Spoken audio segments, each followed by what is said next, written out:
Hello there. How are you? Well, since we finished the whole book of the Bible, we decided to just get really, really high and shoot the shit. So that's what we did. We were up at Redding's badass studio surrounded by music memorabilia, so it kind of just happened. But we talk about Christian camps, we talk about salvation, we talk about many issues. The Blob, have you ever been blobbed? You been blobbed here? Anyone? Did anyone blob you into Jesus? Come with us. Let's do this shit.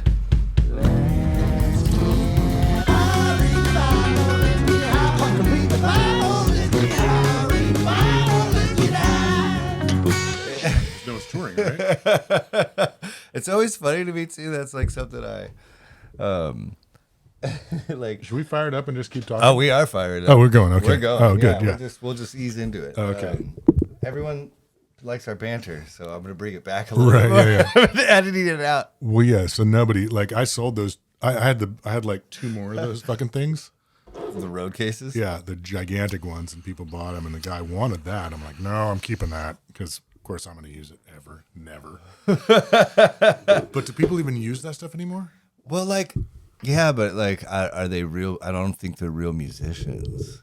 What are they doing with them? They travel to the shitty gig that no other band will play, and then they pull their gear out of road cases and they act like they're on tour. Is that really? Yeah. Not trying to be harsh. I mean, I was to one Amazonville. I got a gig on Saturday in Spokane. Right. Well, but hey, we're playing Java Junction. Come on down. They're playing what's that liquor warehouse? Which one? The one in Tri-Cities or what? Spokane, was it, where Rossetti's always playing? Oh, that liquor. Oh, I know what you're talking about. I don't know the name though. Yeah. Maybe I sells a dick, man. He's looking for a drummer. Everyone's looking for a drummer. Everyone, always. Dude, you guys are the most important part of the fucking band. Right now, I got hit up by Nick Reinhardt. I told you this, right? No, I didn't know it was for drumming. Yeah. He called from the guy from Hippie Big Buckle. Just something you probably don't remember because it. But I told. Name. Yeah, well, yeah. I like weird names. Yeah, it was They were. First, he was Feast. It was Feast, which I totally remember from back in the Feast. Yeah, but yeah, Hippie Big Buckle. They were a thing. They were totally back in the late '80s. they could have been Alice in Chains. They could have been. They're like that. Yeah, they were then, okay, and they were a band, and they were everybody knew they were, and yeah. And he sent me a bunch of songs. They're really good. I just I'm doing fucking 4 things now, and I haven't even. Yeah. Yeah. What do we have? We don't have time. Yeah. We read the Well, Bible. I'm just talking about music. I'm not even talking about us here. I feel like this is nothing's getting in the way of this, and I have 2 days off a week, and I have pretty soon I'm okay, well, Tuesdays and Thursdays, We'll get interviews. Yeah. Well, and if I can get this fucking room fired up, then I'll. Got yours going too. Yeah. Seattle's. Yeah. Yep. We'll see what happens. Well, I don't know. Oh shit. Are you peeing? I peed myself. Do you have an iPad or an iPhone? Got really hot. It got really hot. See the steam coming off the road.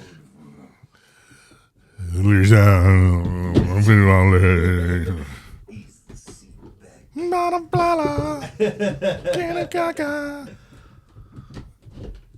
Did I tell you the first show I went to was Van Halen 1984 at the Coliseum? No fucking way. Are you fucking? I should be sitting down for this. Let's make sure this is charging. My parents wouldn't let me go to concerts. My sister saw the Rolling Stones Tattoo You at the Kingdom and saw the Who at the Kingdom before. Oh, that was Kenny Jones. Oh, it might have been fucking. I think it was Kenny Jones, but it might have been Keith Moon. Yeah, and I'm like, what the fuck? I got to go to these things. She's 3 years older than me. Jesus. And they're like, not till you're 16. Because I was Because of devil music? No, just because I was I was a moron when I was, at least she was smart and went to a, could handle going to a good school. And I just was like me, only 13, you imagine a 13-year-old me is not cool. But, so they said 16 and but when I turned 16, it was 1984 and they bought me the ticket and they gave me money for a t-shirt and they said my brother could buy his own ticket. And so I was in 10th grade, and we left after second period at school and took a bus down to Seattle Center. Jesus fucking Christ. Everybody was lined up, and there was one other kid that went with us. And, you could line up at, 11 in the morning and stand in line all day with fucking grown-ups smoking weed and drinking beers out there. First time I ever smoked a joint with somebody I didn't know was in line at Van Halen. And, really? Yeah. What is cooler than that? Nothing. Nothing. Fucking opening for him, maybe, but yeah. What did they open with? Do you remember? Fuck yeah, they opened with Unchained, motherfucker. and I wasn't so into Van Halen that I knew every record, but I was like, I get there from here, baby. But I had this moment of clarity, and I wrote this story. So there was this giant. So the Panama video. Yeah. It's that was the stage setup, right? The gigantic fucking wall of sound, right? Totally. And there's this little skinny fucking rickety catwalk that comes like a quarter of the way out onto the floor. And seriously, it's about as wide as this fucking table. Seriously, you could almost reach across it. It was barely this high, and you could probably reach across it, right? It was like fucking. And so at one point, I don't know if it was after the first song, it might have been, but I'm on the left side of the thing where Michael Anthony's right here and Eddie's on the other side. And I'm closer, I'm right next to the catwalk, and Dave is south of me. I'm closer to the stage than he is, and he's right fucking there. He's right where you are, only elevated, right? And I'm looking at him, and he's not that big a dude. Yeah. And he's just standing there being David Lee Roth, and I look back, and it's I get the perspective of we are on stage. I'm looking back and yeah. And he's like, let's see him, Seattle. And everybody fires up the lighters and it sounds like a fucking 747's, all the butane. And I had this moment of clarity where it's this is the coolest party I've ever been to. And there's this side of the party that's these four dudes. And there's everybody else.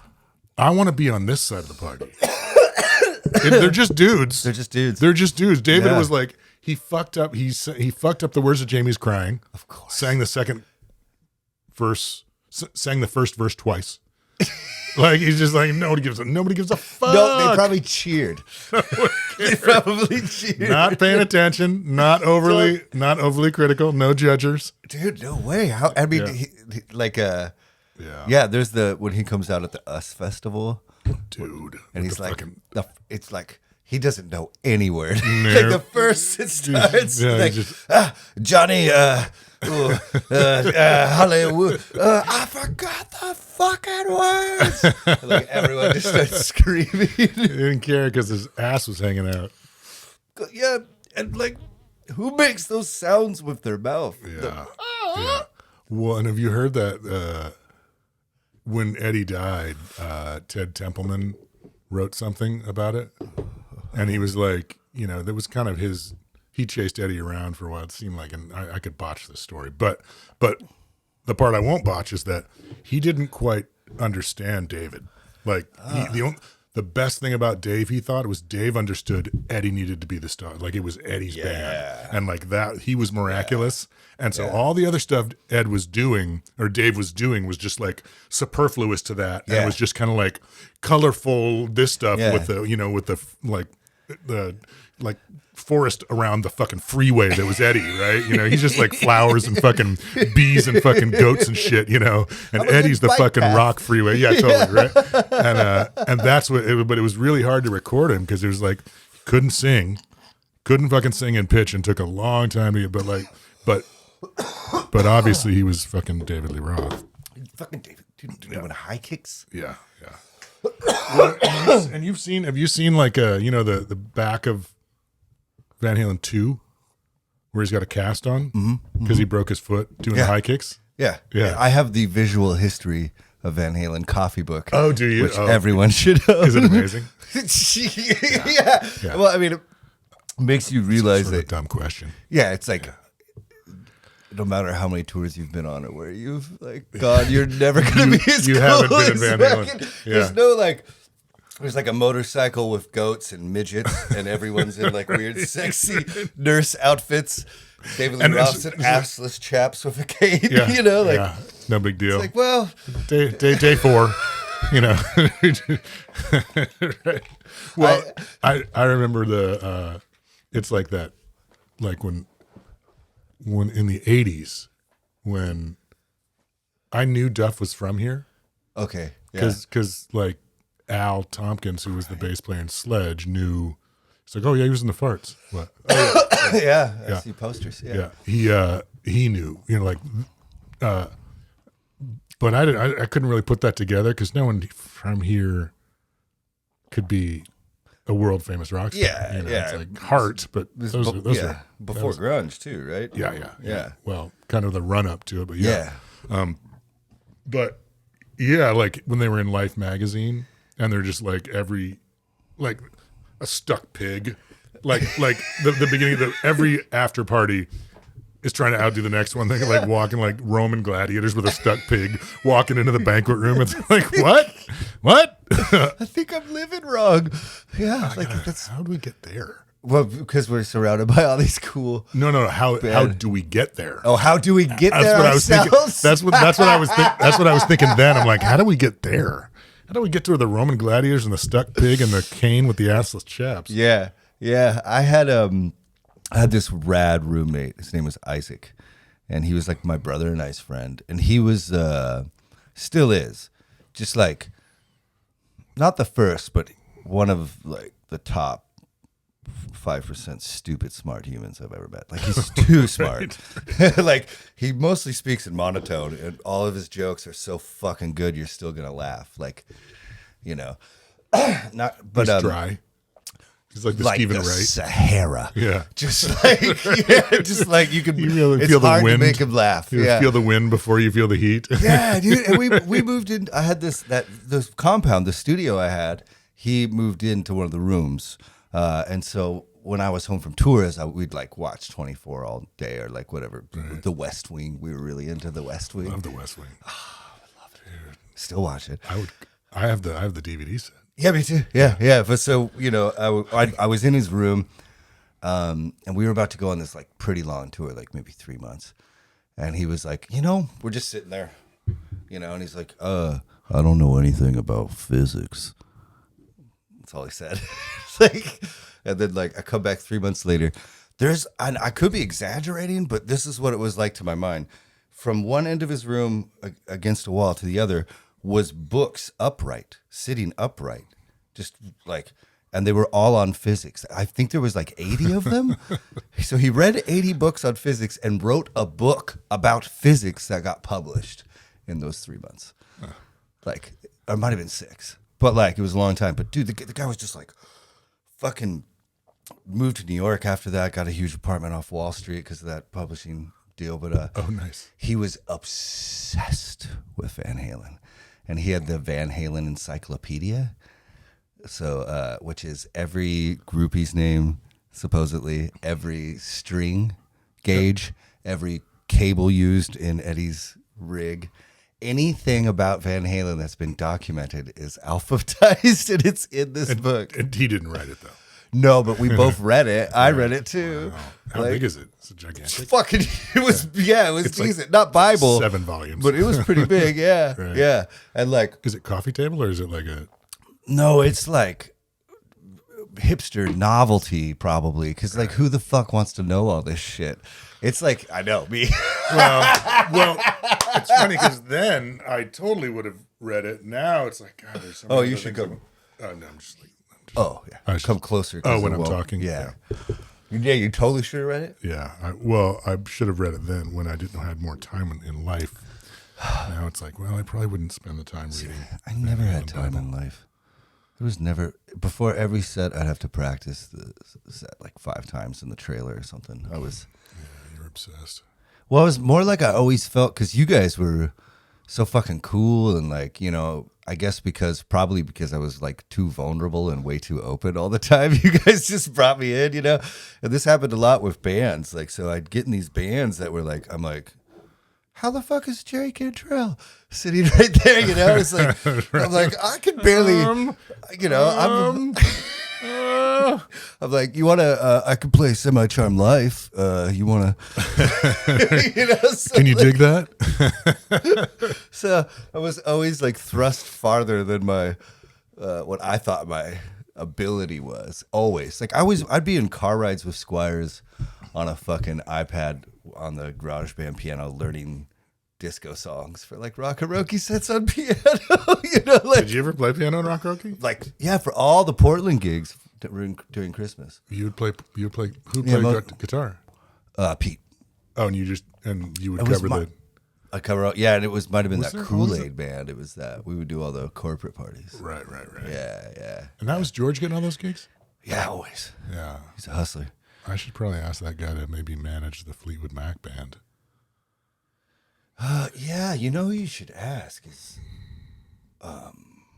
Hit Explosions. Oh wait, maybe he's all cocained out now. It's a Dean Zelikovsky. Yeah. Fuck, that guy I think that guy put together another fucking Fleetwood Mac cover band. Oh, okay, so there we go. Never mind. Well, that's gonna be. And I wouldn't work with that fucking. He was Jonah's landlord. Look at all this history. This is so fun. Seattle music history right here. Dean, how could you put together? It's so conspicuous being in a like we're all just like we really like playing with each other. Yeah, like we really like the Fleetwood Mac thing. Oh, the Fleetwood Mac thing. Okay, yeah, we yeah. We really like Pat. Playing with each other. We really like the music. It's great. The harmonies are amazing to get to do. But going out, like when they, because they're like a blues band, they're a blues jam band. Oh yeah, and so like we get Fleetwood Mac. Yeah, so we get to like originally. Yeah, well, no, even with the even with yeah, they fucking go out there, and so we say they have the best guitar player ever. Right? Well, and the rhythm section from and the fucking keyboard, like it's all there. Mac Daddy. It doesn't make it any less conspicuous being in a tribute, And so for someone to like what, now we're supposed to, because like, so dude put together another one.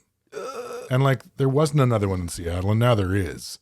And it's like the Northwest Best tribute band. And I went on because I'm a child. And so, it came up on my Instagram feed, Northwest Best. And as Seattle Today, I wrote, I think you mean the second best. Oh, shots fired. But like, Harry. Yeah. He's in it.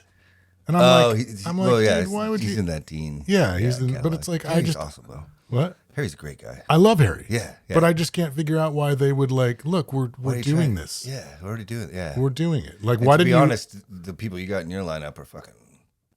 I don't even know. I know Harry's in it, and Harry's a guy. He's a total Harry's player, great, man. But regard like Pat and fucking Jen, is Kathy in that too? Yeah, Kathy's a monster. No, it's like, and I just don't understand why you would go up against that. Like, yeah. But fucking Dean, he doesn't even think to, or I don't know, maybe he does. Maybe it's not even him, but it probably is. No, he's just he's into money.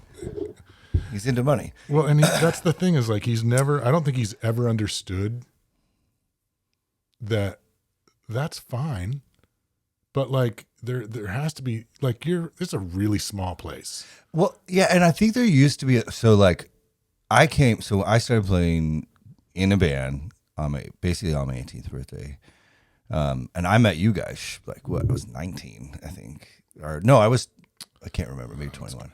That thing's gonna die. Let it die. We're good. Yeah, but so what I was getting at here. Sorry, I'm so sorry. No problem.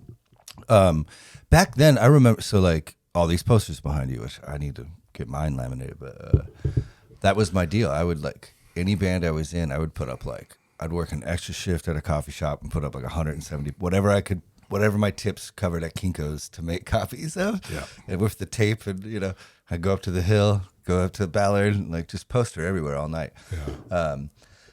And like some bands would rip down other bands' posters. Do you remember this shit? See that? Well, that's Yeah. the way it used to be, because everyone was like had this famine mentality in art and music. It was like, but like that's changed with the internet. That's totally changed. People just want to see good shit, and so that's the those. If people play any other game, they're only fooling themselves, because everyone sees right through that shit now. Everyone sees like, Well, and so the problem I see is that it's less like nobody knows who Dean is. Nobody knows who Dean is now. Dean's been the exact same dude, and it was a lot less cool 20 years ago, 25 years ago, and now it's just like, now it is all about money here. So it's like, nobody cares. Nobody cares there's two Fleetwood Mac bands. Nobody cares that Harry's in it and that's kind of wonky, or Dean put it together without asking us and that's wonky. Money. It's like nobody cares. It's like the guys who work at by the way, we love you, Harry. Harry. I love you. I love you. You rule. Yeah, no, he's. I've known Harry for fucking 25 years. I played in Hit. Well, I played in the. I was the first few gigs. Me and Reggie Watts. Reggie Watt were both in it. Yeah. Okay. And Hit Explosion's this crazy disco cover band in Seattle. They started. They make the disco so cover band thing. They make so much money. They all made. Yeah. There was like 180 people in the band, and everyone made $2 million a year. Yeah, they were crushing it. But and that was George's thing. Yeah, George put that, and George was like, "There's no money right now, but there's gonna be." And I was just, by the time it happened, I was like, I was still, I was going the other way. But I love Harry. Yeah, and I it's just weird, right? And it's weird because it's weird. It's not. I don't bemoan Harry. No, it's just weird because it's like, oh, dude, really? Yeah. Fuck. Now I have to worry. Now we have to worry about being the second best. It's like, no, we're the other one. It's like, why would you do that to people that you? I would. You know what? I would never do that. That's what it would like. Yeah. If Harry was in and this is not, I'm not slagging Harry. No. And the thing is, they'll make way more money because Dean's is a fucking money connected. He's a hustler, right? Yeah, he's a hustler. And so maybe part of it is jealousy, where it's like, well, why didn't you just ask us if you wanted to work with us? Well, why did you put together another band? Money. He just probably could make more money. He couldn't make more money than he could with us. Well, maybe but he probably doesn't like me, or maybe he couldn't because I've never let him be friends with me on Facebook. Oh, yeah. So he's probably I'm talking shit about Dean. Yeah, so I barely met the guy. So I don't have any history of him. That's rude of me. Dean is actually an okay guy. I like Dean. Yeah, he was at a couple of Jonas barbecues. He was nice. But it's just like he can barely help himself from making money. Yeah, there's just a lot of infamous stories about him because he's, it's weird when you find the money guys in the background. Did you ever know about Carter Evans? Yeah, the guy who signed all the kids. I was in 3 of Carter Evans' bands. Yeah. Vendetta Red, Priss, and there was another one. Yeah. Yeah. I luckily never signed. And he got paid, didn't he? How much did he make off of Vendetta Red? I don't think I can say because of the lawsuit. Who's suing? Well, he actually, check this out. I'll tell. So for everyone listening, there was this little scene that happened, and I wasn't in. Obviously, I got in Vendetta Red way later. There was this rad guy, Eric Chapman, who played it. He kind of almost a founding member. I took his spot. He's fucking badass. We still talk. And so Vendetta Red, Priss, this band called The Divorce, this band called The Lashes. He had The Lashes too? I don't know if he had The Divorce or The Lashes, but this is the band that was making the scenes. Killed it every night. The Crocodile would be lit on fire. And so more, it'd be more and more kids at all these shows. And my Christian band had recorded with Burke, and then a week later I was the bass player in Priss, and that band was Priss too. So we got to play all these shows as well. And so it was rad because they're all And wasn't Burke the guitar player singing in Priss? Yeah. Burke's genius. Burke's mad, Tesla level. But he signed with that guy, right? Well, I don't. He signed with him a lot, and then we like, unfortunately, Burke doesn't get any credit for what a big part of that little niche, that little scene in Seattle was, because he played drums for everyone too. So he was like this amazing, like he played drums if Vendetta Red was on tour. And like that started a lot of label hype because he's so, he's a Terminator. Yeah. He's like a Latin Dave Grohl. He's got so because he was in Carter Evans' band, he wasn't allowed to be in like any VR photos, like we had to cut him out. They had to cut him out of the Rolling Stone. They had to cut him out of the video. It was like really unfair to him. And it was because we were in litigation. They would have had to pay Carter? Yes. To use Burke in the because his Carter likeness, he owned the likeness. Yeah, so this guy comes into this scene, and what he does, he'll be like, "Hey, I'll pay all your bills. How old is he? Old. How old? He looked like the priest from Poltergeist. He's probably like 57 at the time, but he like Dorian Gray photo, like evil, just wearing on his face. So he looked really old. So he comes in, buys you all the gear you need, pays for the recording, pays for your rent for that month, lets you go on tour. But the contract you signed with him was something like you owe him 2 records or 3 records that he can renew up to 24 times. So you have to provide him with 12 to 15 songs, an album's worth of material, 3 times, but he can renew that 12 to 15 times or something, so it's like you owe him 95 albums, essentially, is what it was like. And then... But okay, go ahead. He was doing like that 360 deal kind of a thing. Right. Where he's going to chunk of everything you do. Merch. Forever. Yeah. In perpetuity. Until you get him the 98 albums you owe him.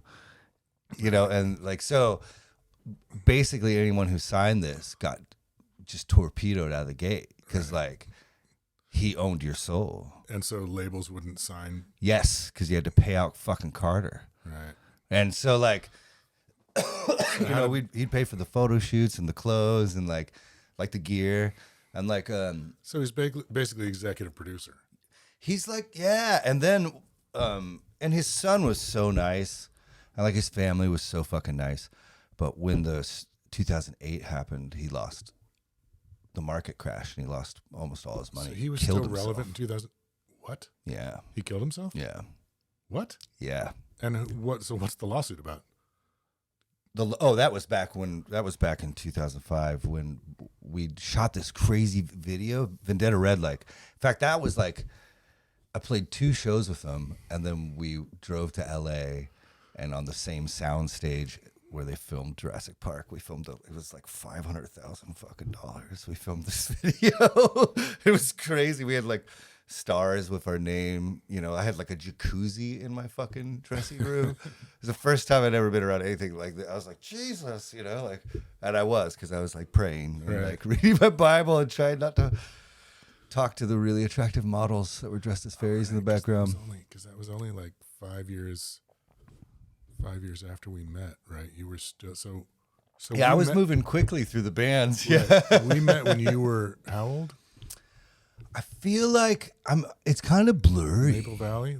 It was definitely like I think it was a couple years in. Oh, the first time was Rocket Records, right? Yeah. And then so that was then. So I was 18. You were 18 then. Yeah, and I like literally I think 2 weeks after that show, I had band practice for the first time. And then, so did we figure out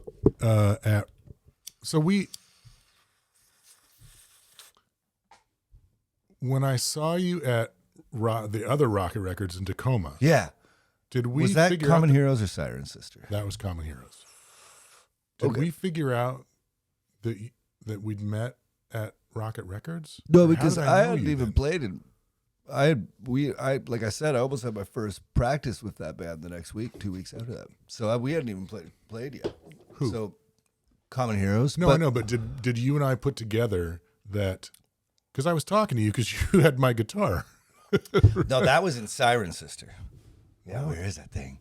I didn't have that guitar. I bought that from Rouse after a tour. It's downstairs because it was really hot in here. That's my favorite thing. Yeah. Someday I'm going to give you $3,000 for it. Okay.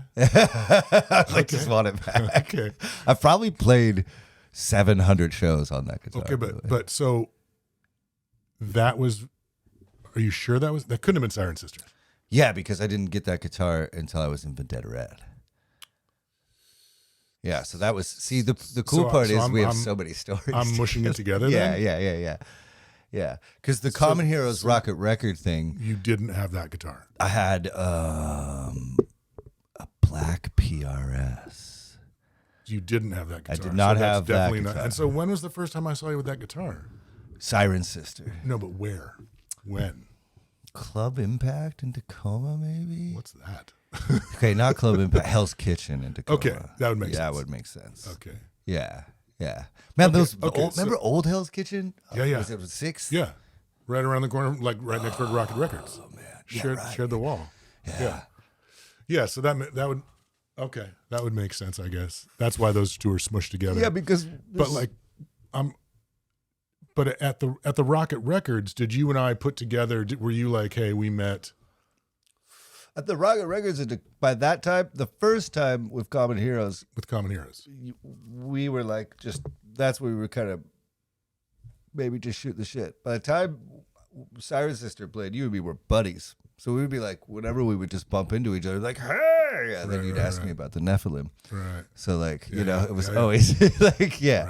So we were already buddies by then. Okay. Yeah. So weird. It is because we've got 20 fucking years of stories. Right.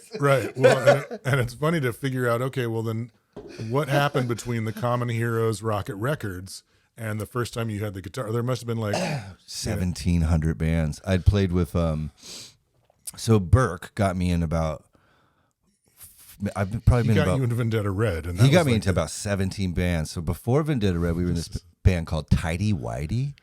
This is my favorite stories. Okay. It was Tony Fertinelli. Do you know that guy? He was the first guitar player in Third Eye Blind, and he got kicked out, and then he came back. You told me about that. It was Eric from Portugal, the man. He was in this band too. He played in Tidy Whitey too. Okay. And I couldn't really play, right? Like I literally could. I faked my way into Common Heroes only knowing Semi-Charmed Life. Like, I don't know if I told you that story. You did. Yeah. I could play this. Well, I was like, I'll bring 150 people to the first show. So they let me in the band. And then, I got in press. I got in this band, Strange Occurrence. Strange Occurrence was a Christian band. We played TBN, the pink-haired lady. Yeah. Dude, you know what? I know this, I'm going everywhere stoned with this story, but this is too good to not talk about. So TBN, Trinity Broadcast Network, it's like this Christian cable station, right? Okay. When we get to the gig, there's a Bible in the foyer that's like as big as this table. It's huge. And everyone that's on the show signs it. Signs the Bible? Yeah. I did it. It's like a guest book. A guest registry Bible. Yeah. I'm like, isn't this the fucking word of God? Now I'm in the Bible. Is that what you're saying? I don't remember saying it. I remember being very off put by this. And that wasn't the weird thing. The show was fun. I think it got edited because I think we got cut from the segment, unfortunately. Did you? Because it's a crazy story with this band. I love this band. And like, it was literally the first show I ever went to, Strange Occurrence. Yeah. Oh, Strange Occurrence. And we toured with a bunch of Christian bands a couple times, like PAX 217. Was Burke in that? No, this is Christian. I have a whole, because I was in a bunch of Christian bands too, so I have a whole different realm of like I actually played in a pretty big Christian band too. So like Striper. Oz Fox was at one of those shows, dog. Is he in Striper? Yeah, he's the guitar player. Yeah, taller than you think. They throw Bibles at people. God bless them. I love them. Let me go back to this Trinity Broadcasting thing. So before you go on, the green room, the bathroom, which was like the shared place for everyone. So like the men's room, all the pastors would use, all the guests would use. Every single surface and I'm talking the toilet too, if I remember right, is a mirror. So I go in there and everywhere I look, I can just see my dick. Like every single fucking spot in the bathroom. And then the guitar player, my buddy Joe Wiles, comes in and he's like, and everywhere you look, you can just see penises everywhere. But can you see his? Oh, yeah. Yeah, it's anyone. Like a wall of urinals and they're all mirrored? Just like 2 or 3. And like every surface in the bathroom was a mirror. So like you could just be like, yeah, there's good job, Joe. Okay. To the left, huh? It was fucking, yeah. It was like, I'm like, why the fuck? Like, I could just like, there's a pastor coming up to talk about end times, and he goes in to take a leak. It's just everywhere. It's your dick. Like, why would this be designed this way? So then back to this tidy whitey band. So Burke gets me in this band, and there's the raddest pop songs because Burke's involved. Like, so if Burke's writing a song, it's just, they're fucking cool. He's so good. And like, but Tony's involved, and Tony's pretty good. He's pretty good. He's fucking rad at guitar. He's not like a solo-y, shreddy guy. He's like chords. Yeah. So it's like all open D. It's like all open tunings, and I'm fucking green as shit, And then we're living, and it wasn't too long, a couple weeks, month maybe, at the like Motel 6 off the strip in Vegas. So every morning I'm walking to the only Starbucks, which is in New York, early, so I can get my Bible reading before we go practice for like 12 hours. And so this spot we practiced was outside the Club Rio at some studio, and it was the first time I saw someone smoking weed. Like the dude that owned the studio would just have strippers in there and like sitting on the couch while we practiced, and there was no AC. It was busted. And we would, Burke, Abe, Tony, and me would practice for like 12 hours. You'd just be pouring sweat. And anytime I would mess up, Tony would spit on me. Lovely. It's true, Tony. Sorry, I love you. But yeah, I kind of see, and I was like so like Christian and like so into it that I just was like, yeah, I messed up. Okay. And I go back to the hotel, practice all night, and like I was just like, to me, it was like rock and roll boot camp. But it was the weirdest band I've ever been in. Like, we only played a handful of shows. There's a CD, I have it. But, and then after that tidy, I just kind of kept playing for everyone, like if anyone needed a guitar player or bass player. And then Burke hit me up and was like, hey, you should join this band, Vendetta Red. And I actually didn't want to because they were sacrilege. Because some of their lyrics were like blasphemous to me, Still are. Zach's the best. I love him. Those are the best songs in my opinion. But did I ever tell you about rubbing my arm raw and getting hospitalized joining that band? I don't know. Oh yeah, rubbing your arm on for yeah. So that's what kicks off that. And then that was weird though, because I went from playing for like 200, 500 people. You're like local band that's doing decent and got kind of a draw opening for cool bands every once in a while. So to playing for like 2,000 to 6,000 people sometimes, it was just like, I just got nervous now, like it was weird. It was weird. And then you have that, like, you got like Hollywood parties or like the label guy brings out the black card, at the nice place. And you're like, what the fuck is going on here? Like, so weird. I remember one Prish show, Burke's like, they moved sound check up. Can you get here at 4? We played the Sit and Spin.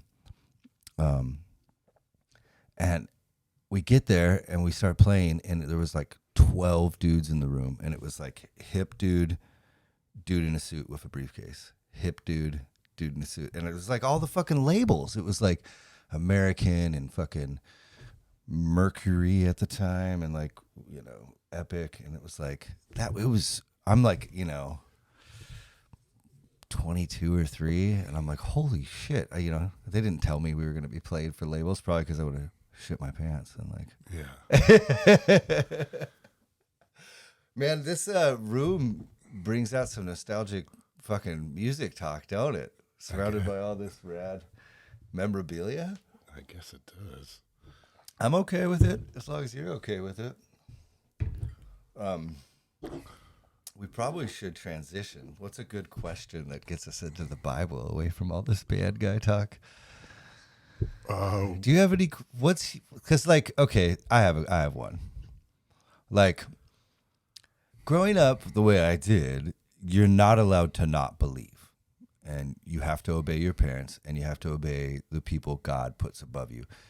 In Romans, it literally says, obey the governing authorities God has placed above you, something to this effect, right? So it's like... Don't punch up. Right. So it's like when I have a question that the pastor or my parents can't answer, or like I lead them in questions that get them checkmated with their theology, I have to... what was the phrase? Like, if I'm going to err, I have to err on the side of the Bible. So even if I'm going to make a mistake, it's going to be trying my best to understand, not the worldly side of understanding, but what the Bible says. Does that make sense? What's the question, though? You were starting a question.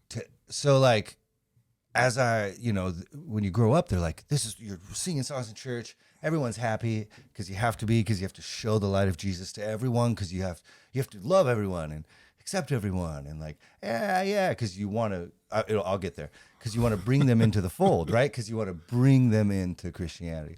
But as I'm reading the Bible more and more, young life, it's like brutal, and it's like fucked up, and like the heroes are kind of shitty, and God seems to be maybe he's just like the most just, unmerciful thing in the world. And, because I still try to spin it in a good way in my head, but he's like a fucking dick.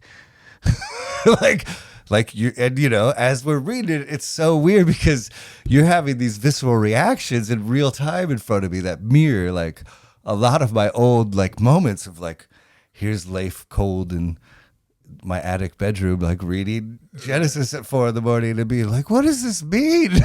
Like, what the fuck's going on here? Yeah. So like, as we're finishing this book, do you have like a takeaway?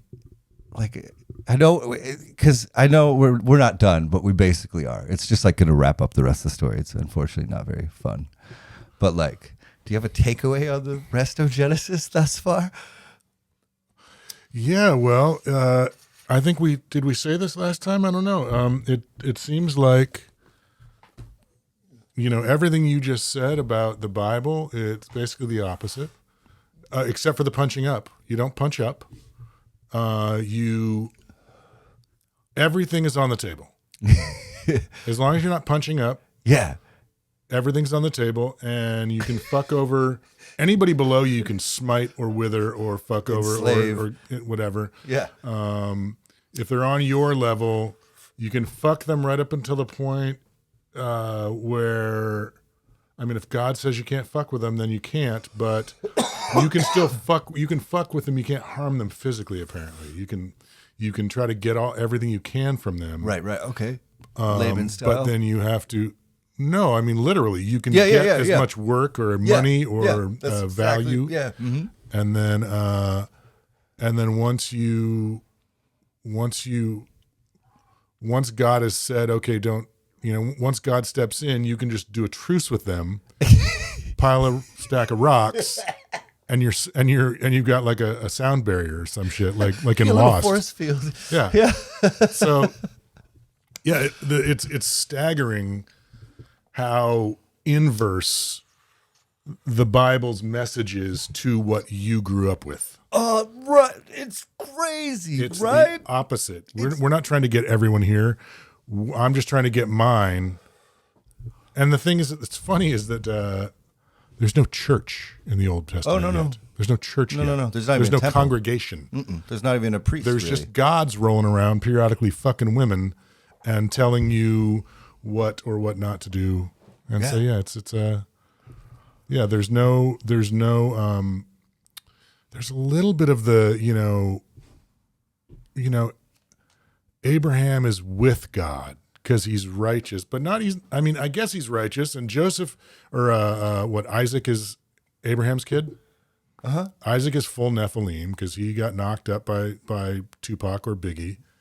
And so Jacob or Joseph is like a half Nephilim, which is like still divine. But Isaac has Jacob, and then Jacob has Joseph. Remember? Oh, right. So he's a little Joseph bit, is 25%. That's why you can only interpret dreams. Right, and also by the time that happens, God's not talking to him. No, God's not here anymore. Like literally. So far from Genesis, my takeaway is that they're definitely aliens. They're definitely like higher beings that came here, created us, and but couldn't stay forever. Are not all knowing, all seeing, because God couldn't. He didn't know Sodom was happening. He had to send his angels to find out. He couldn't see you when he was rolling around in the garden or when he's rolling around anywhere. He's like, hey, and you have to be like, I'm over here, over and over again. Every time he shows up, here I am. You have to call it out to him. Mm-hmm.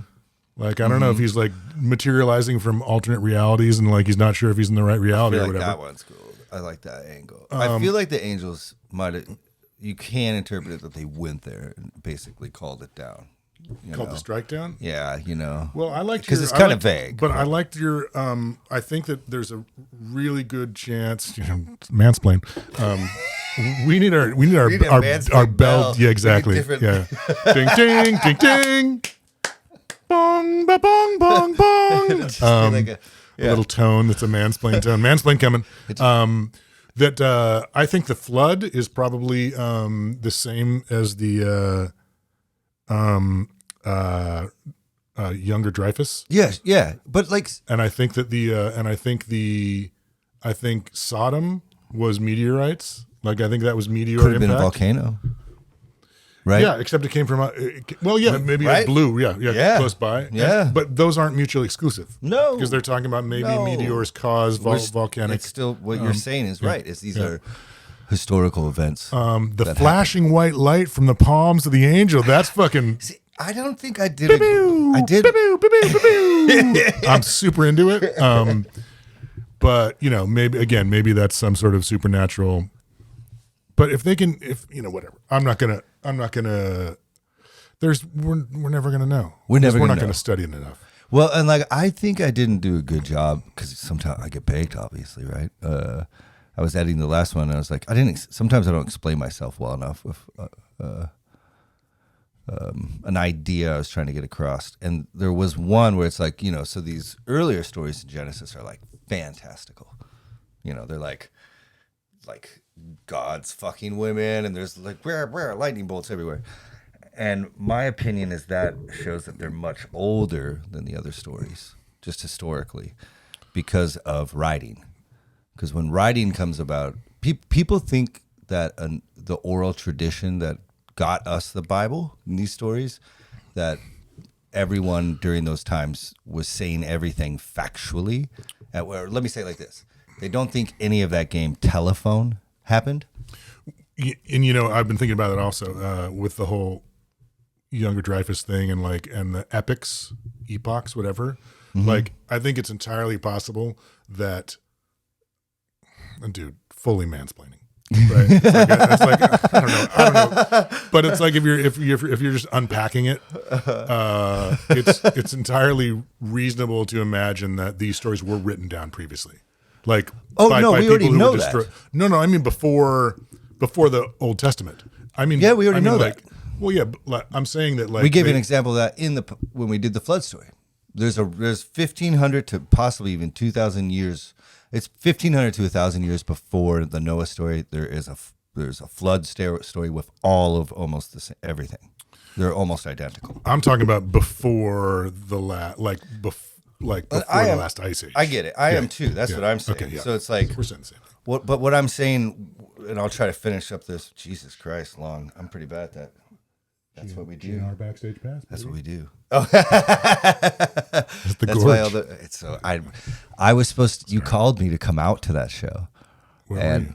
I was on the way there, and Aaron the fires were there. Yeah, Crawford, my old country guy.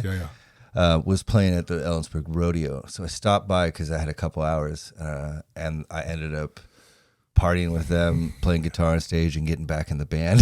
That's cool. Yeah. There you go. It was like a private party for all the cowboys. It was like pilled up rodeo cowboys, and like it was, rich no one people. needs pain relief more than fucking cowboys, dude. And they're don't never fight one of them motherfuckers. Like, why would I do that? Why would you do that? Oh, they're always my friends. No, I make sure. No. Oh yeah. Yeah, I know when I'll lose. Yeah. Yeah.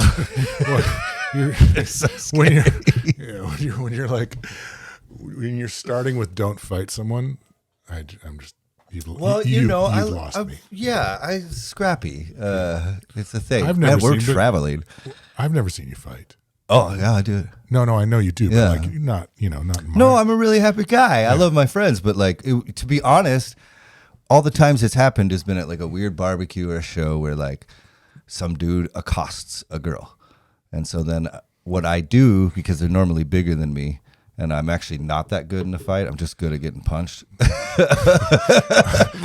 I'm much more absorbent. Yeah, I don't know. I'm pretty slow, but I'm strong. But like I'll these bigger dudes like grab some girl right at the bar, so I'll just like grab them and then kiss them really passionately and then slap them as hard as I can. And I think a psychological thing happens where they like just like they like don't know what to do, and then all their friends jump in and yeah. So that was all my man. We got away from the Bible pretty quickly, Dude. You just keep going, man. I just got high. I'm happy to be here. Happy to have you. Excited to be around you is the problem. Well, people like the rambling, but I'm probably gonna edit some of those out. But yeah, it's all right. Yeah. Cool. Well, no, I mean, it's all right if you edit out what you have to. Yeah. This shit you keep bringing up, and as we're reading this, your objective, because you're like so passionate about this stuff in a cool way, like religion and the unknown and like the mysteries of man. And so it's this, I have like, sometimes I get so excited when we do this that I'm like, "Argh!" And like I can't wait for the rest of the Bible. Yeah, I can't wait, because it's worse. It's worse than this when you're gonna be like, okay, wait, so this is this, it says this? Well, but nothing can be more surprising. Like, it's on a level, like it's already, if you figure that, oh dude, you should try this. What are you doing? Oh, You should nothing will be surprising. No, I got this. No, it's like, how can, it says that there are divine beings fucking women and having kids. All right. So like, how do you, like at that point, that's not moral. I think what you're talking about is moralistically, I can't believe these things it says to whatever, right? It's like, not really, but is it like sticking pikes on, heads on pikes? It's like, how much more fantastic or unbelievable is it that than like there are divine beings on earth having sex with women? No, I'm just like, yeah, let me throw one. No, I don't want you to. Oh, okay. I don't want spoilers. I want level.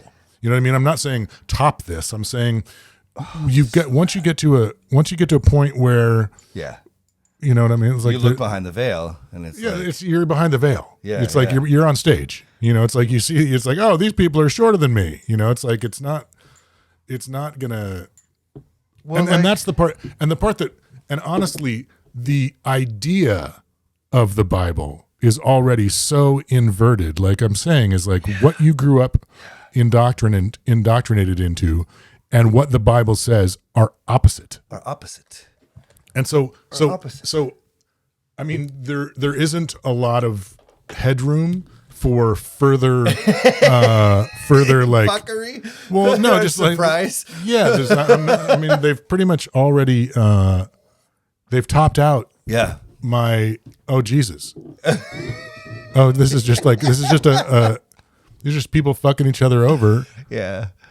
And somehow the powers that be now want you to believe it's like, oh, you have to be good to everybody and give to the poor as opposed to murdering them or enslaving them. Or, it's like, it doesn't say that anywhere. It says it a lot, but in the same verse, right, like 2 chapters later, Jesus will be like, go kill everyone. No, we haven't gotten there yet. We're talking about the fucking Genesis right now. Oh, okay. I'm just saying it doesn't say any of that shit. Mm-hmm. Sorry. Yeah, it's like we're reading the Bible. And Yeah. so far in the Bible, it hasn't said one thing about being good to anybody, unless God said specifically, don't fuck these people in the ass. Yeah. Literally, do not have sex. You know, it's like, it's not, yeah. So, you know, it'll be fun. I'm excited to get to these places, but I don't see them being any more fantastic or any more surprising than, you know, hey, bring those two angels out here. We want to, what is it? What do they say? They want to fuck them. No, but what are the words they Cohabitate? use? We want to be intimate. We want to be intimate with them. That's such a nice way of that's such a nice way for a gang to put a gang raping. And that's what I'm talking about. It's like, so, and if it wasn't for this Lot guy who was sort of a newcomer anyway, these two angels are going to get, and I wonder because like, so would they have had the power to stop the gang, the gang of The angels? Could the angels have stopped them? You know, like Lot brings them to his house. He's like, no, you got to come with me. You got to come with me. You don't quite understand what's happening here or about to happen. You got to come with me. Yeah. But when the crowd tries to keep him out, they fucking do the blinded by the light. Yeah. They did the man from Man on his ass. Mm-hmm. And so could they have kept the gang if Lot hadn't been there and they just rolled into the middle of town? Would they have been like, beep, beep, beep, beep, beep? Would they have like had to do the Jedi thing and like, you know what I mean? And killed a big group of gang fuckers? I feel like if you read it, it's almost like they can do anything, right? No, they can't do anything because they had to walk there. They walked. Right before I said this, I was like going to be like, so here's going to be a sentence drenched in theology, right. like dogmatic. They got a couple. They got a couple of weapons, but they can't do anything. They can't fucking zap you with their mind. It almost, maybe it could. What if they were like scared aliens essentially that just look so much like us, and they just have the Men in Black pen, you know? And Jesus Christ! By the way, Reverend Redding just gave me a whole fucking pipe full of keef. I don't even know. Yeah, there you go. This is ridiculous, folks. This is the best job ever. But like, I think you're like, what if? You're on the right track. What if they are? So we were made in their image, right? So they're basically us. Only what if they use all their brain, right? They short circuited us, so we only get to use like whatever. Or maybe that wasn't on purpose, but like if we could channel our energy, we would be able to probably shoot shit out of our hands, like white light out of our hands. You know what I mean? Like we should be able to like, do a thing, like a fucking, we should be able to do that. That's not fucking out of the realm, but I could do that. If right? Those fucking, those people out in Yelm at the Church of the Ramtha and all that shit, they teach you to like read minds and fucking leave like scent on shit. This is and what then I go have find to it later. fucking check out because of my upbringing. Right. Not because I don't believe all this shit, but because I want to believe it too much. Yeah. And like the thing that I pick up from the Bible now, from reading it more and more and more, and this is also like, I haven't read his new book, and I've heard weird sound bites, so I'm trying not to trust that shit, but I fucking, right? It's like when you hear a sound bite, you start judging someone on like 10 seconds of something they said. It's like, no, why would you do that? Because because I'm moving fast, I'm hustling, man, and sometimes. But Jordan Peterson's podcast on the Bible is unbelievable to me. I can't tell you how many times I've listened to it. And it's probably all borrowed from him. But like this thing reoccurs all the time in the Bible where it's like chaos and order and speaking the truth. And the truth, just the truth, the logos in the Greek. Jesus in John, in the first chapter of first verse says, in the beginning. We're not there yet. I'm referencing the Old Testament with the New Testament. Okay. Because what he's saying is that, like, when God speaks in the beginning, maybe this wasn't like all of a sudden the universe created. Maybe we were like these primates that somehow, probably through mushrooms or through some type of psychedelic or some type of experience, aliens coming down and having sex with us, perhaps, it turns on this other section of our brain where we're like aware, consciousness comes into play, and that through continually speaking the truth, you can essentially create levels of heaven here, heaven on earth, or maybe we could achieve godlike abilities, because like God, that's what I was trying to get to, and it took too long. God, like he comes down and confuses our language so we can't work together, right? He numbers our years, right away, because he says we're of flesh. So the weirdest part about this shit now is like God's. So why can't we do that? So if I can we fly? Could we create other universes? Did the Mormons get it right? Wait, I'm so lost now. So I was trying to wrap it up fast. Bring it around. Yeah, I was trying to wrap it up fast because I looked like I lost you. So point being, when we were talking about... If you lose me, find me. Dude, I'm sitting right here. If you've lost me, you need to find me. So I'm going to show the people at home again. So Jeff Redding gave me... Fair enough. Okay. Redding. All right. Let me see if I can bring us back, because I think we're talking about I think that whatever you just said was very much felt by you, obviously. Yep. That was a joke. Yeah, I mean, I don't know about the I haven't listened to the Jordan Peterson thing, but I do think that if we were using all of our brain and it hadn't been, if we could tap into our full potential, I think we could probably levitate. I think we could do all that shit. It's like, right? Although they can't levitate, but they come down a stairway. Yeah, I think the stairway is a fucking a wormhole. Yeah. I think that was them leaving. Yeah. Well, didn't yeah. Well, maybe they were moving shit off. They were like, well, see, we were supposed to be mining gold for them. That's the Anunnaki, their ship. The whole thing. And it's funny because you laugh now, but the Anunnaki, Anunnaki are the people who spawn the Nephilim. Yeah. They come up a lot too throughout other cultures and stuff too. But so Nephilims in the Bible, 100%. They don't say Anunnaki in the Bible though, right? No, they do actually later, because there's these priests of Anak. Are you kidding me? Oh yeah. Oh that. Yeah, but it's not. I don't think it's because Genesis. It's like no, and also that stuff is way older than the Bible. Anak and angel and all that. That's all the same. Yeah. That's all the same root word. Apparently. I don't know about angel. Yeah. I was reading. What was I reading it? That's all the same root word. Angel, Anak, not Adam. Whatever. Yeah. Ding. Yeah. Fact check. I tried to bring it on the plane. I should go get mine. Did you? I almost did. Yeah, I was like, I can't. Oh, because I'm not checking anything, so I couldn't. You can, as long as you put it in your backpack. I had so much gear. Oh, did you? We can both use it. I was so fucking high, and even though just getting this little coffee helped. You still are.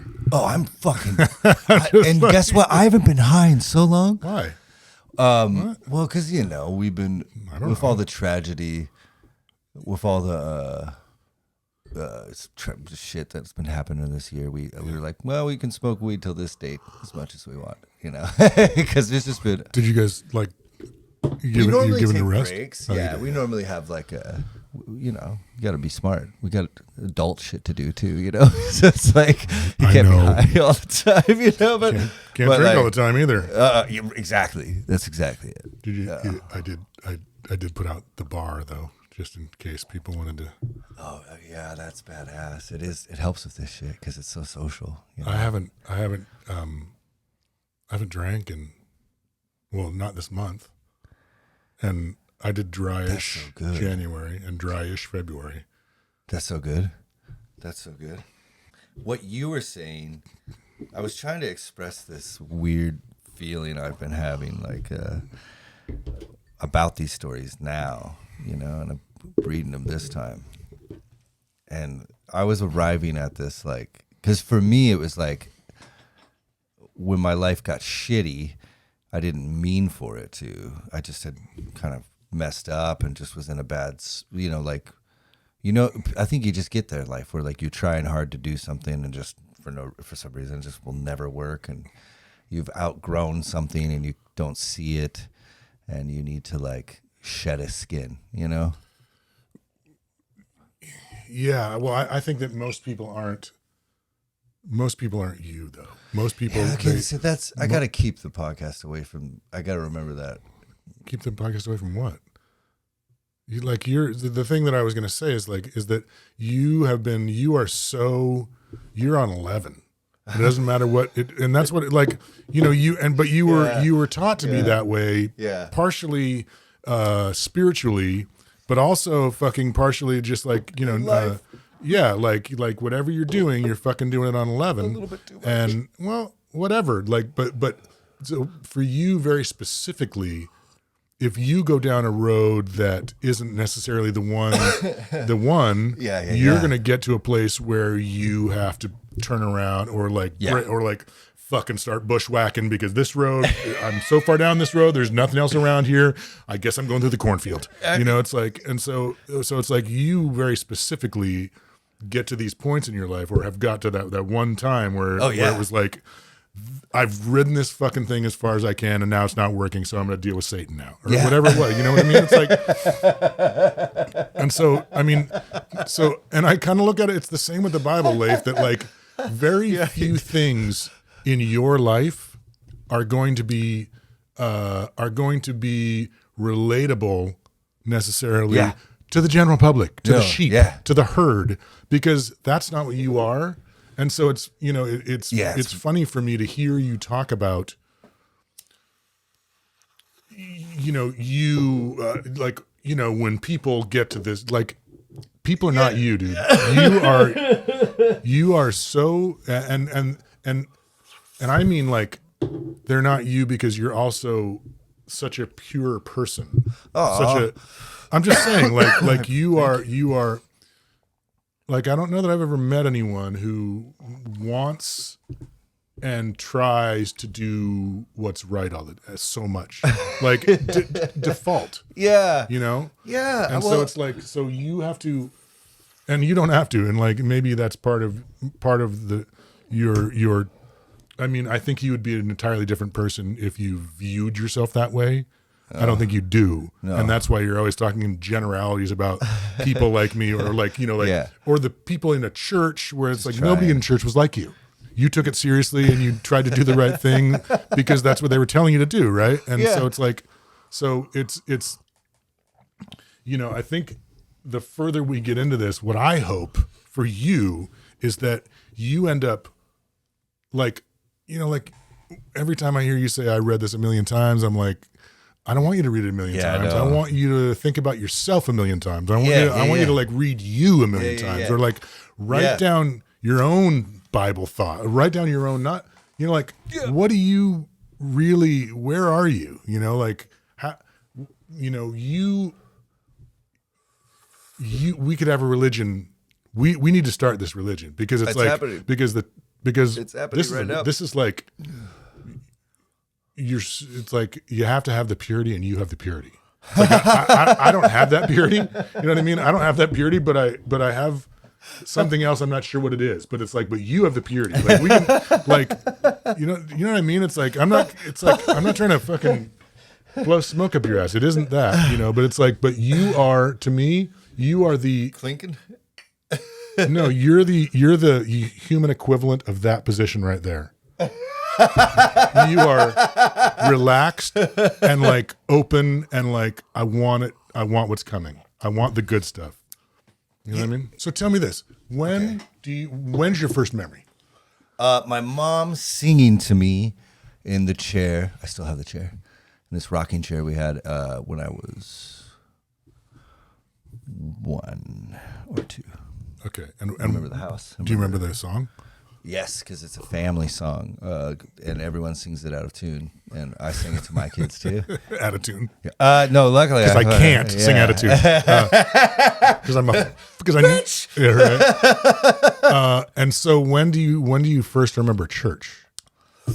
Right away. There was periods the house where that memory takes place. We got broken into, so we moved. We got broken into a lot because we were kind of poor, so we grew up. We were the more urban areas, And actually, my parents, my mom and dad, thought it was important for us to see other cultures and other people with different colored skin because they grew up around some not savory people. So they wanted us to, like, be the only one of 3 white families on the block. And I appreciate it for that. Like, so in that little time, there was no church because we were moving a little bit. So but when's your first memory of church? I was thinking. Answer me. Talking it out, I think I could get there. So Eastridge Baptist. There was a church before that, though. So there was a church before that. I can't remember the name of it, but it's 6. 6. Oh, I've been going to church since I was a baby. But you don't remember it. No, yeah, but I remember. Your first memory is 6. Well, and we didn't go to school, so I thought Sunday school was school. So like during Sunday school, like what they call like for when you're a teenager, I'd actually like bring a pad and paper, take notes and shit. I thought it was school. So back up. What? The Sunday school When you were a teenager? Yeah, even because I went to 6 is your first memory of church. Yeah. And what is that memory? Sunday school. Like what is it? So you sit. No. What is your memory? That's what I was just saying. I was sitting in a group with a bunch of people, and we're listening to. How many? Oh, I get 12. And are they and their age? They're all your age. All about my age. Actually, no, it ranges a little bit because my sister's in there too. How old's your sister? She's 2 years older than me. So it's actually probably a wide range because it's a small congregation. And so what church is this? I can't remember the name. Is it Christian Fundamentalist? It's a Baptist church in Kent, Washington, somewhere. Yeah. Yeah. And you're 6. And your sister 2 years older your brother's there? No, because he would be in the baby. Yeah. The babies go to a nursery. And you have 2 sisters? 2 sisters. Are they both older? No, one's younger. How much younger? 2 years. Are she and Levi twins? No, we're all like barely the amount of months that you can have a kid apart. Right. Gotcha. So are you second oldest? Yeah. Okay, gotcha. Oldest son. Yeah. That's an important It sucks. Levi's, my little brother, is the coolest of us all, though. So he's killing it. So, and he always has been. He's rad. Yeah. But yeah, my earliest memories are at churches. Our Sunday. So your earliest memory is not church. It's singing with your mom singing to you, and then your first memory of church is Sunday school. And is it like you just remember the first time, or you just remember Sunday school forever? I remember it forever. It's like different shades of what the building looked like. One of them was like, almost like a Catholic church. They have the wood and the exposed beams, the high ceilings. So right. I remember the carpet. Yeah. Yeah, a lot of carpet. And desks are on the floor? On the floor. Yeah. And there's like one person leading it, or there's a group of one people or leading two. It? Yeah. And is it like men, women? All ranges, yeah. And is there a guitar involved? Eventually, but that's when you get to high school level. But no, so not when you're not Sunday. Yeah. Every Sunday morning, though, and you come into the church, even the kids, and you do worship, and once a month possibly take communion, and then after the worship, the young kids Can we leave. get a snack once a month? Well, yeah, because they don't want it to become ritualistic because there's these. Well, because there's only so much body of Christ to go around. Dude, by the way, I can't go there, but I can't go there. I've been reading some stuff. When we get there, it's gonna blow your mind how that comes about. But anyway, so the kids sing always with the congregation because singing is how you set the music's magic, man, right? And so every time you go into a church, because the best way to spread Christmas cheer is singing loud for all to hear. It is. And like no knocking it in a church when you're there with like ours were always smaller congregations, like 100 people, 150 possibly. And I know that's not that small, but like, there's churches with thousands and thousands. So like okay. A little bit for that smaller. Everyone's singing the same words. The words are up on a big ass screen. The band might not be good, but everyone's singing so loud, you feel you're a part of it. It's a community. It's kind of like, it's like maybe yoga's closer, but it's kind of like getting high without doing drugs. Well, and also like when you are at a concert Exactly. and everyone's singing the words, Exactly. it's like that. Yeah. Yeah. It's a ceremony. You're all sharing a moment, Yeah. and it sinks you in. Yeah. And then when the pastor starts saying shit that's not in the Bible and just like says, well, that's all he normally just says little phrases that are in the Bible. Right. You kind of like buy into it. Right. Yeah. So. Yeah, and now I don't even remember where I was going before, but I just wanted to. You were trying to get me to unpack me. No, I know that part, but like I was just trying to. Well, no, I mean, I think that should be like I think you've maxed out. You've spent enough time studying religion. You know what I mean? You don't need to keep studying religion. You know, like this is gonna like. You shouldn't be reading ahead. You know what I mean? There's no. What I always do. No, I get it, and it's cool to be like, but like you've already read it. It's not coming. Yeah. You know, it's not like you're not going to get anything more out of it. No, I've slowed down. Yeah. I've slowed down a lot, and it not- has helped a lot. By the way, so for everyone listening, Reddy's 100% right. It's helped a lot because like the conversations we have that seem to be the best are just the honest ones, and when I have obsessed the way I do. Yesterday before I came here, I woke up at 3 and walked 10 miles before 7, and listened to, the amount of work I put in this stuff. I just love it. I'm obsessed with it almost. So that doesn't help this. So I've slowed down, and it's like literally habitually, I'll like make myself listen to an album. I'll make myself not, I'll do yoga instead of reading now. I do something that will help me. I'll pay a bill. I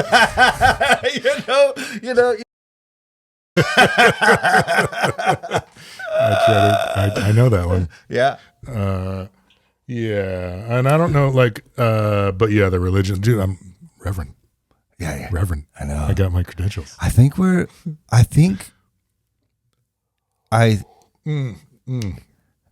Fucking the mission statement. Yeah, that's what I was like. I think maybe I was waiting until I got my Reverend license to really fucking. I just don't know what like. No, I got it. I got this. Oh, you do? Oh, fucking, I got this. Dude. Yeah. Oh, it's not. It's not because. It's not because I have. It's because I haven't worked on it. It's not because I don't have ideas. Oh, okay. Yeah. Oh no. It's really hard. Well, I think I'll fucking boil it down to like fucking 2 sentences, and you'll be like, perfect. Okay. Perfect. Yeah. Yeah, because that's my problem. Or maybe I'll give you I'll give a paragraph or two, and together we'll like edit it down to like what it needs to be. But it's like I haven't like. Fuck. Yeah, I haven't. Well, but because now we haven't really talked about this, but like one of the reasons I wanted to do this is because there's a lot of people like us actually with regards to religion, the spiritual but not religious kind of folk, I guess you could say. And yeah, I always forget that we should. That's exactly what we're not meaning to. No, we don't mean. It's not like I don't mean to have anybody, but it's like, table. Well, like so many people are fucked by religion. That's it. Yeah. Recovering Catholic, recovering fucking Baptist, whatever so it is, many. like, so yeah, it's I don't know. Yeah. And so like, becoming the spot that people can trust for objective. I know we're using humor and fucking marijuana to get there, but how else do you read these fucking stories? And well, no one reads them. That's the thing. Is like people have life baggage relating to a document they've never read because the people who are handing out the baggage don't want you to read too deeply into anything. Just do what I say. Fuck that. Yeah. Wow. And that's where your reverend license in the church comes in. What? For real. I was at work yesterday and walked by this guy, good dude, and he said something about, "Excuse me, doctor." Like I was trying to get by him. "Excuse me, doctor," and I came back. It's actually Reverend. He's like, "Are you an ordained minister?" I'm like, "I am." He's like, "So am I." He's like, "Have you married anybody?" I'm like, "No, I'm going to this summer." He's like, "I've done 2." And he said they're on the podium for the best experiences of his life. Really? Yeah. So I'm super excited. Yeah. That's fucking badass. Yeah. You just said like, to get to be that person you're not in the wedding party. You don't do the pictures. You don't have to do the monkey shit. You're like the dentist. You're like roll in late. You're like the dentist or the doctor during childbirth. You just catch the thing, hand it off. I'm going to go be at the bar. Let me know if you need anything else. Cake. All right. Bourbon and cake. Totally. I love this. Yeah. Oh, shit. Yeah. Yeah. So, yeah. But like, I can't wait for all the guests that actually want to come on, all the people that have been hitting me up, because there's a lot of. I think we're going to be able to get smarter people than us pretty soon, and like that's not raising the bar very high. Yeah, it's pretty cool. Don't make me spit coffee on our gear. Oh my god. Yeah. We're gonna get It's just got this shit rolling. But Keith Nelson, my buddy Kevin, he's actually got a degree in theology. He teaches at a college down there, but he teaches people how to fight in movies, like fight with swords, like Braveheart style. Yeah. Like, or like so they don't get, so it looks real, but they don't kill each other. Like lightsabers and swords and shit. Mm-hmm. Yeah. And he's written like 8 books, and he's like a super nerd, and he's super smart, and he's fucking hilarious. He wants to come on. So it's like, we are slowly building this thing that's pretty rad. Well, so maybe this is our first, like, I don't even get the feeling maybe necessarily we need to be reading the Bible today. Oh, we're definitely not reading the Bible. Yeah. Oh, I gave up on that like an hour ago. Sorry. Okay, yeah. This is too cool. This is too cool. This is what we're trying to do. Right. We're trying to get to this level. It's so hard over Zoom. We put the work in for you folks, but like, this is going to be awesome. Yeah. But so like, and when we can get in person, we don't read the Bible, or like just the, like the, you wanted to have some stuff that was like get ahead, but also have like, extra stuff material. Yeah. All right. I didn't know. Well, I didn't know either, but we just kept going. I'm like, this is too fun. Why would we fucking stop the fun? Plus, we talk about the Bible. We talk about religious things always. So I'm so fucking. And I'll name it this. Like, we don't read the Bible. Yeah. So people. Yeah. Well, but dude, so that part about, I mean, we just talked about it for a second, but the being in their likeness. Okay. They can't levitate. They can't. The limitations. Okay. The limitations they have, they can use, like what their cells don't deteriorate. Well, they don't. We don't know that, right? We know that they. Well, they're fucking old because that guy's snuffleupagussing around the fucking Garden of Eden. That's what I was to say. Yeah. They're not infallible. They never claim to be infallible. No, they don't even claim divine. But divine. that word would probably have to be. You going salad? Oh, dude. You going a little salad bar on that shit? I'd like a side of 1,000 and a side of blue cheese, please. Yeah, boy. Long Island iced tea. Yeah. Can I get some blue Caraco in there? Could you make it a blue Hawaiian for me? Blue cheese, I'll fuck your mother. Yeah. It just hurts my brain to like. I want to know. I want to know. Oh man, and everyone dying recently. It's like. Oh, it's been really rough. Well, those fucking people know the answers now, and you can't. So, did you finish the immortality key? No.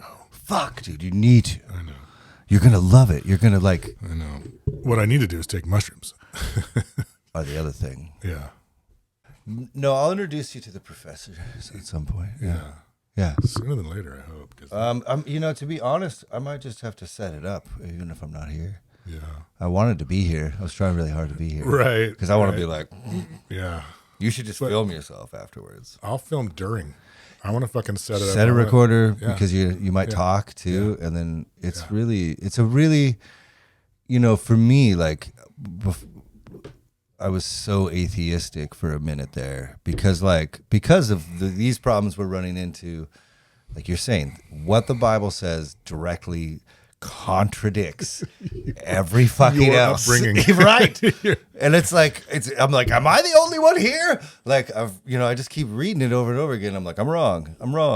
But is that, and I don't mean to no, yeah. I'll get you off track. Is that why you keep reading it? Because you're trying to find out, well, like, this is like adverse to what I've been told. And like, are you trying to like glean the lie out of it, or like trying to find out where or is it just, you just tried, why do you read something? I mean, I get why you listen to a song over and over again, because you love it and it means so much to you and it resonates with you. Yeah. But like, I don't get the feeling that that's what you're dealing with the Bible. I feel like you're like, I don't know, but you tell me. It's hard to describe because, like, again, it's, and I'm talking, I've been in therapy for like 7 years, Yeah.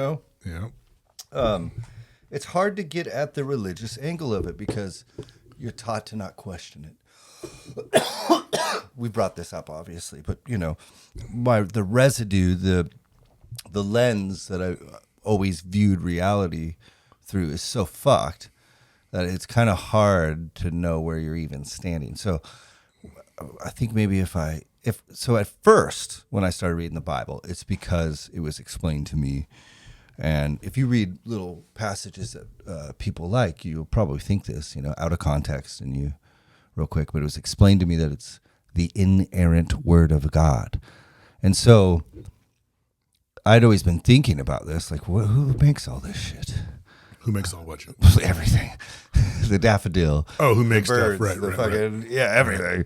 I just like constantly, I was just always, as a kid, like I had, I grew up pretty alone. So like I had this huge boulder. It was my pet rock and his name was Buffalo. And I would ride him and like think about God. Now I want to ask you this. Have you ever said that sentence out loud before? No. And as I was saying it, I was like handing over every cool thing I've ever done in my life. Right.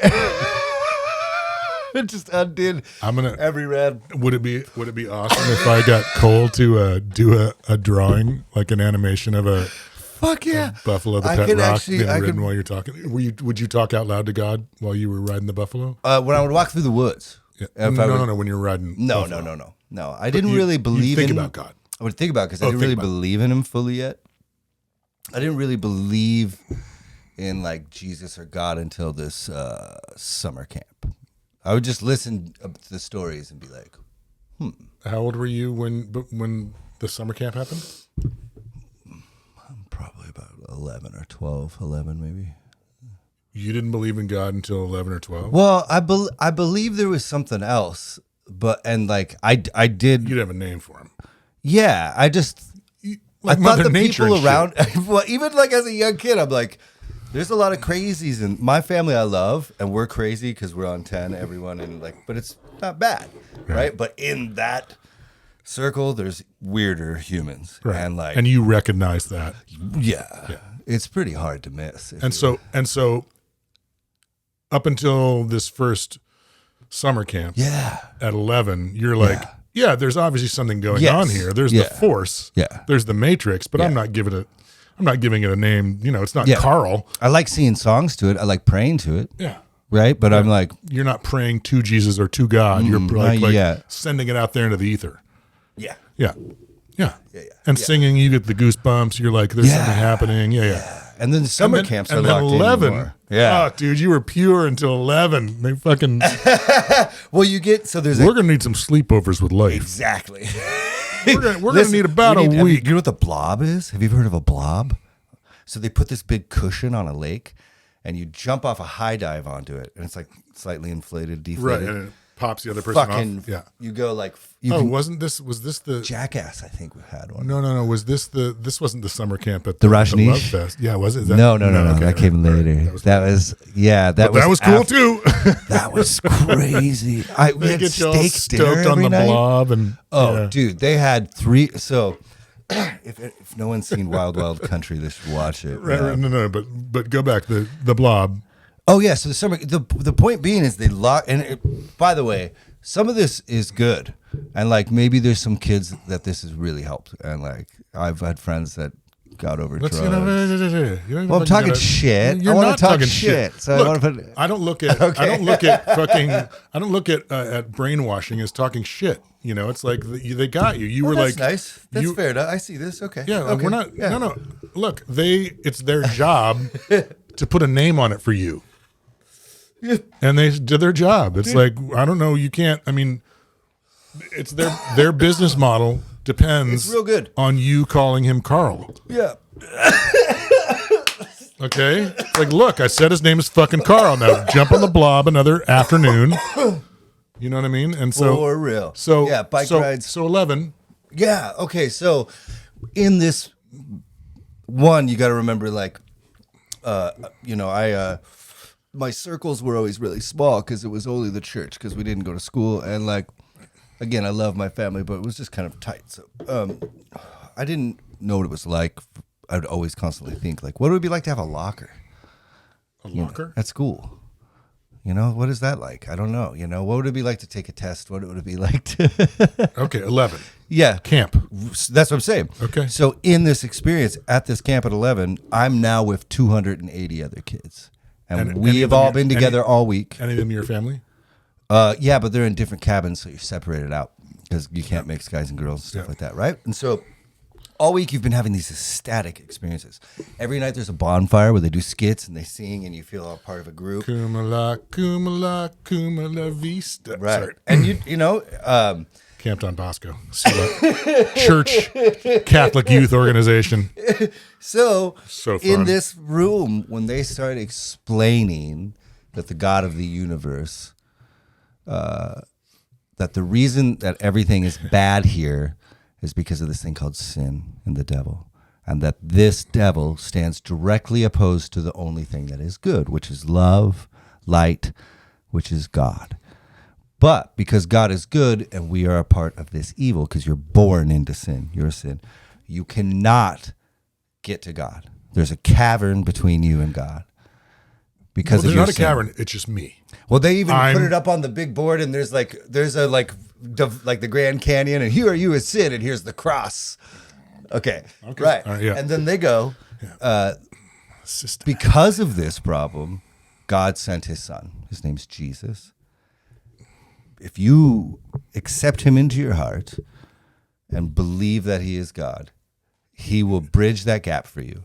And so when I'm trying to finish. So when you are in that room with all those people and they're wrapping it all up, you're like, oh my God, that makes so much sense. And so like, is this like it's a week-long thing? Yeah. And like and they're busting out the big screen on day one. There is, when you come into camp, there's people jumping and cheering. No. Screaming. I got that. When does the message start? When does the immersion start? Day. Last day. Well, no. Excuse me. with the you're a sinner. Yeah. Everything up until a sinner is like God loves you. Go in God's love. You know, like, and then you actually have Bible studies every day with. God. No, with your. I was one of them. God's showing up. He was supposed to. Man, there's so many he jokes. got I drunk. can't take it on this right now. Yeah, camp counselor. Right. Camp counselor is the Right. word. Okay. You do Bible studies with them, and so it's going to be centered around stories of Jesus, like when he fed people who were hungry. When he and that's so day one. Day one, it's Bible always study. Bible. Yeah. We're doing Bible study, and all week it's just that. And then Good is stuff. there like good things? right for the whole week? And then the last day, you're a fucking sinner. is it really? Is that like, and did they I shock was a you with camp it? counselor there too. I went there Later? every year. Oh, I went there from Why wouldn't 11 to 18. I was there every year, and I love that place. I made great friends there. Yeah. And it was really fun. Yeah. But you're a fucking sinner. So Well, of course you think it was fun. well, also I didn't know you could smoke weed and touch boobs. So, you know. Till you later. Oh, way later. Oh, you never smoked weed or you never touched boobs there. I didn't know. Here's a little spoiler for you, Leif. People were smoking weed and touching boobs there. Watch this. Literally never even thought about this until right now. I hate to break it to you. That is so crazy. Look how red my face is. Oh my God, they were touching boobies. No, because it was It's like girls, and some now girls tried. And now you totally know who was touching boobs and who was smoking weed, don't you? Yeah. You're like, oh my God, I could have touched Darla's boobs. Why was Ryan always like talking weird? Yeah. Yep, I get it now. Yeah. Well, there was this place called the Nature Trail too. Of course there was. Right? And so we would have to guard it at night to keep the campers from going down there. But like it would be a guy and a girl sometimes that would be guarding it, and they'd go down the nature trail, and I was like, that seems really like putting yourself in the way of temptation. Is that some sort of message? You want to, one time there's a member of my family, I won't name him, that caught a kid on this nature trail and then duct taped him to a tree. Wait. Why I don't know if I should actually tell this. Why was the kid on the nature trail by himself? Trying to make out with a girl. They were meeting up. Oh. And this guy's really fast. He just ran down, got him. And it was like almost daybreak. It was like... Duct taped him to a tree? Yeah. Are you allowed to do that shit? Oh, no. But that was so long ago. That was unsanctioned. Oh no, that's the other thing. There's another thing that happens in. Have you seen the Righteous Gemstones, that HBO show? Okay, in religious circles, if you're up on the hierarchy, like a pastor's kid or something, like you kind of feel like you have this spiritual immunity that you can do anything because you are chosen, right. And the fuckery that happens there, like. Wait, is the show you're talking about hilarious? It should be way more. It's almost hilarious. I love Danny McBride, but I haven't been really. Oh, is it Danny McBride? Yeah, he's perfect. But it's like maybe if they need to consult me because I'll give them some real fucking Christian stories. It seems like I don't know. Maybe they're trying to be. All right. Anyway, so the immersion happens and it's the last day, and that's the first time you were there. Is you went home and it's like Jesus is my guy. Yeah, I was, and I did feel different. And then so.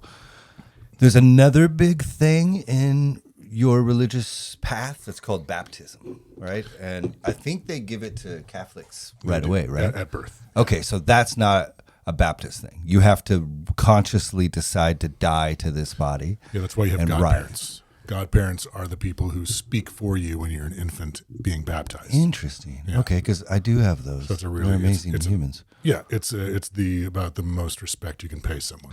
Yeah, that's Yeah, the Granahans. So for a Baptist... Did you call them Gladhands? No, the Granahans, they're my family. Like they're my godparents. They're amazing. He looks like Bruce Springsteen. He's all like buff and had Clydesdales, so he got to ride horses growing up. It's cool shit. Nice. Baptism for a Baptist is like... Yeah, you're an adult. It's essentially like you can drink now. It's probably also it's sort of like your first communion. Like you're accepting it as, okay, now I'm on the team. John the Baptist baptized people. You're doing what the fucking dude himself did, right? Yeah. And so I got baptized by my youth pastor when I was 13 because I wasn't ready, nor did I decide. I wasn't. When you were 11? You could have come home from that and been like, I'm on the team. I was on the team, but I was still kind of like, not skeptical. It's just the book's massive, and it's like, what do you guys? You're learning. I just wanted to learn. So, and then when I was 13, I was like, I would like to spend my life reaching people with the gospel of Jesus Christ. So up until you were 11, you had the right idea. And I think that I can't remember why we started down that road though. Well, probably because you were bumping into some of my dogmatic ideologies. I should turn this off. Yeah, hit that off. Because it's sitting back there, isn't it? Yeah, it is. Fuck. Well, this is a new thing, folks. We don't. Yeah. It's the first time we've had a studio. But so we were talking about my specific path to believing in. Right, but I'm trying to because I think I was being dumb, and you were trying to help me see it. Well, yeah, I mean, you spend so much time. The Bible, yeah. You spend so much time with the Bible. I've lost my. Yeah. I mean, I can. It's not a difficult. My message is it's imprinted in my brain for you that you just need to lean into yourself. You know what I mean? You need to be a little more edit that shit out. I don't fucking. You don't need to be anything you're not. You can do. But like you could Big Lebowski the shit where it's like. Yeah, Big Lebowski doesn't fucking listen to the fucking Bible. He fucking takes stuff in and filters it through the Big Lebowski. Yeah, no, I've actually been. That's why I've been reading the Nietzsche and stuff. And the cool part is with my. Well, you know what else? You know the advice you gave me a long time ago that really helped. What? I can't remember when. It might have been during my little darker period there, but like, you were like, you got to be careful, Leif, because most people don't even know where the edge in life is. And he's like, and you seem to like to live there. Dude, that's exactly that's the problem. Yeah, that's exactly what I was talking about earlier when I'm like, you're on 11. Yeah, like you like. If the edge is a cresting wave, you're fucking right on the wave. Yeah, I'm like, it's right here, guys. Most people, you should come in the water. Come in the water, guys. Everyone's on the beach going, I didn't even realize there was an ocean out there until I saw Leif riding that fucking wave out there. That's a big wave. Are we in Hawaii? Is it January? It's like, that's exactly what I'm talking about. It's like, but I don't get the feeling that. Like you could just ignore the wave now and just like look into you. You're the fucking everything's in there. No, it's got much a lot nicer. Of but people are telling you stuff, telling you. Yeah, no, it's learning to trust yourself is a huge thing, and that's what happened. To be honest, maybe Jonah Bergman was the first. Yeah. He's the best guy in the world, but we were on tour and we were passing where Kennedy got shot in Dallas. Yeah. And Jonah's Jewish. He grew up Jewish. And I was like riding with him and like I was going on this 30-minute thing how Jews should love Jesus because he's like the final sacrifice. You were saying Jews should love Jesus? Or could. They could. You could totally. Jesus could. Well, and by the way, first Jewish person I've ever met. Right. I met some Christians that thought they were Jews once, but not like a person that grew up Jewish. Right. It was Jonah. So I think he recognized that I was just from the woods and really meant well. And so I'm going on this huge long Christ as the sacrificial Lamb of God, so it bridges the gap and blah blah. And right the time we almost hit that X, Jonah just goes. That was it. And I was like, thank you so much. And I just started thanking him. And I was like, thank you so much. And that's all I needed. And it helped me start thinking. Because I've always like I'd seen the error in the logic, well, not even knowing the Jewish position. But like, I error in whose logic? The Baptist logic script they give you to read to non-Christians so you can reach them. Oh, is that what you were doing? You're just like, you're going through it? Well, that's what Sunday is. That's what church is. You go listen to the sermon and it's like... So you can convey. And then on Wednesday or Thursday, you have Bible study, which is going over Sunday sermon again. Okay? So it's like, you get indoctrinated, like you said. And so like, you don't need much of a little nudge. And like, that was all I needed. Just a little... Oh, dude, man, I've had a couple too. And he get embarrassed because he's the sweetest guy in the world, but Isaac Carpenter, just such a crazy drummer, and like his band really did like change my life. I used to like put up posters for him before I even knew him. That when they would come to town, Loudermilk would play, and I'd just be like, put up posters everywhere for him. But we got to open for him, Common Heroes, and I'd spent all this money on guitar equipment, and it sounded like shit because I didn't know what I was doing. And we played this gig, and I've never done this ever to anyone, ever. And I ran up to him right after the gig, and I was like, how'd it sound? And he was just like, and I was like, fuck. Like I just was like, thank you. I appreciate that. That hurt, but I was like, just what I needed. I just, like, yeah.